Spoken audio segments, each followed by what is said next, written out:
বাংলাদেশটা পেয়েছি ইসলামের জন্য। যদি ইসলাম মানতে পারেন দেশটা হেফাজত করতে পারবেন, আর যদি ইসলাম না মানতে পারেন দেশটাকে হেফাজত করতে পারবেন না। বলবেন হুজুর, দেশ হেফাজতের সঙ্গে ইসলামের কি সম্পর্ক? আপনি দেশটাকে কেমনে হেফাজত করবেন? আপনার হাতে কি আছে? আপনার অস্ত্র কয়টা আছে?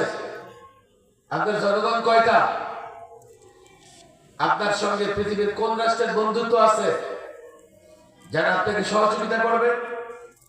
আপনার চতুর্দিকে তো আপনার দুশ্মন। এই জন্য হিসাবটা ক্লিয়ার।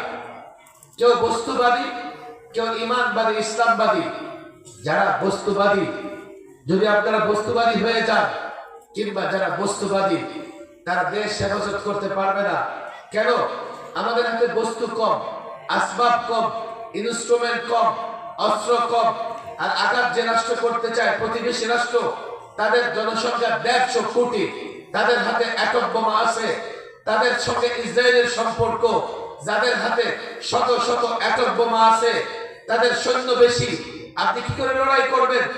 যদি বস্তুতে বিশ্বাসী হন, তাহলে তাদের কাছে নত জানু থাকতে হবে, তাদের গোলামি করতে হবে।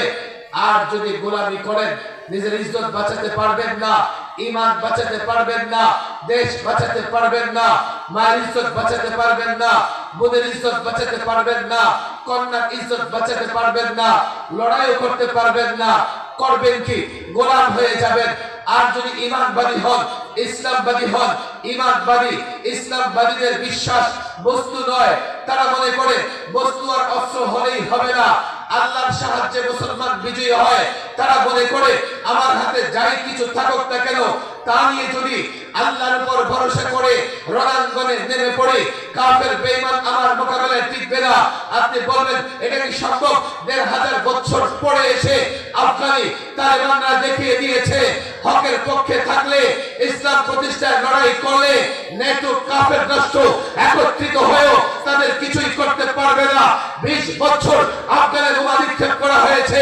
২০ বছর পরে যখন তালেবান স্বাধীনতাকামী শান্তিকামীরা রণাঙ্গনে নেমেছে, নেটো বাহিনী লঙ্গি গামছা নিয়ে পালাবার পথ খুঁজে পায় না। সিরিয়াকে দেখো, যখন পরাশক্তি গুলো, সিরিয়াকে দেখো, প্রত্যেকটা পরাশক্তি যখন সিরিয়াকে খতম বিক্ষত করেছে, লোকেরা মনে করেছে ইসলাম খতম, মুসলমান খতম। আজকে আমরা দেখেছি ইসলামপন্থীরা সিরিয়ায় বিজয়ের ধার প্রান্তে এসে পৌঁছে গেছে।